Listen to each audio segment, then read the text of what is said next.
So good afternoon, Lee. Good afternoon. Thank you very much for coming here in Vincennes City Hall.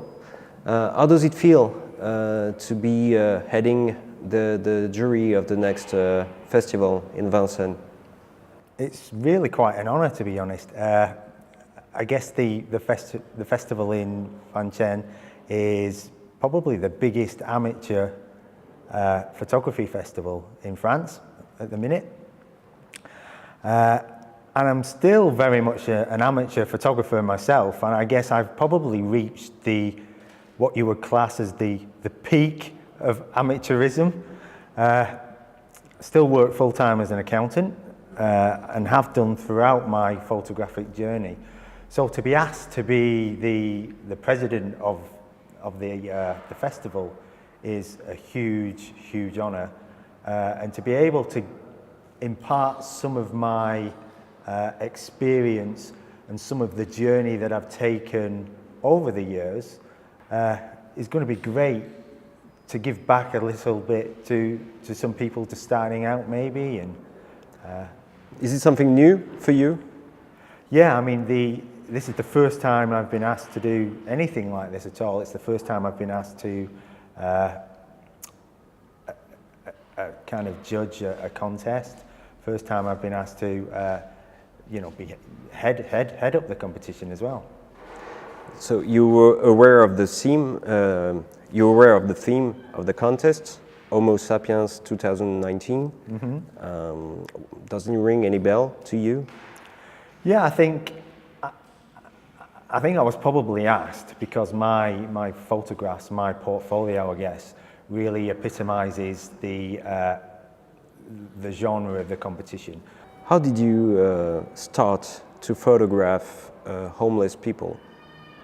I think it's a long story. I mean, it was 15 years ago, but I think everybody's heard the story of when I was in London to run the marathon 10, 15 years ago.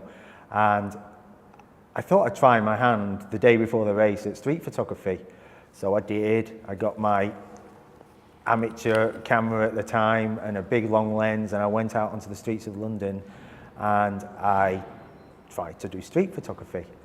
I noticed that a young homeless girl huddled in a doorway in a sleeping bag and thought it would be a good idea to take some shots from across the street. So I started to shoot away. She noticed me. She did not like at all what I was doing. Kicked off big time, shouting, and all the passers-by were looking at me, and all I wanted to do was just get out of there, just get out of the situation. I didn't. I stopped and I walked over to her and had a conversation. And I think that conversation, hearing somebody else's story, listening to their hardships, suddenly it wasn't about me anymore. Suddenly, for 30 years of my life, it had always been about me and what I wanted to do. But hearing her story kind of ignited a certain empathy. And I think that was the beginning of what you see now. What advice would you give to a young photographer, or maybe not so young, who would like to start in photography? I get lots of emails from young photographers right now. I've probably had 15 today asking me the very same question. It's quite difficult to advise young people because I remember when I was young, I wanted it there and then. I wanted success, I wanted money, because people tend to associate success with money. I wanted fame, I wanted all sorts of things, but the important thing is I wanted it now. What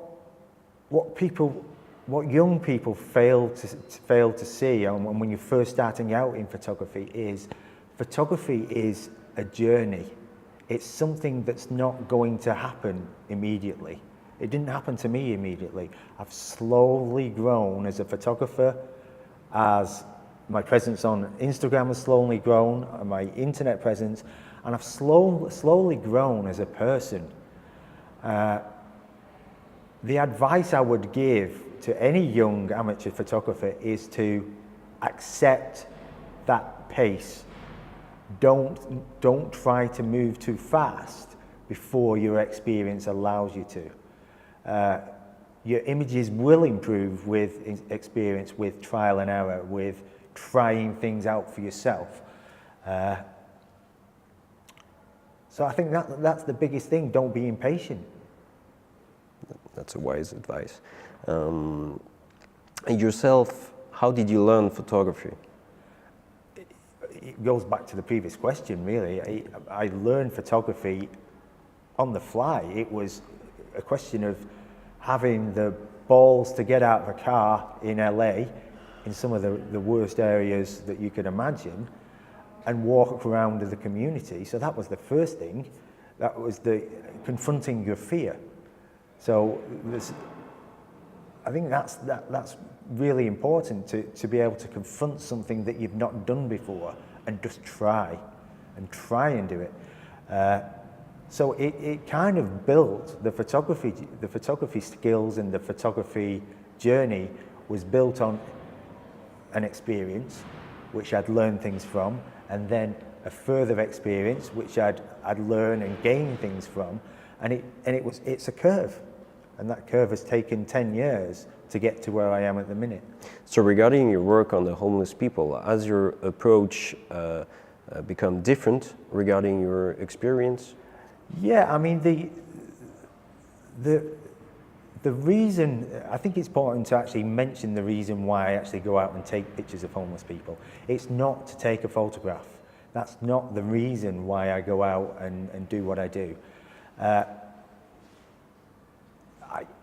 I think the motivation for doing what I do it's quite a selfish one, to be honest.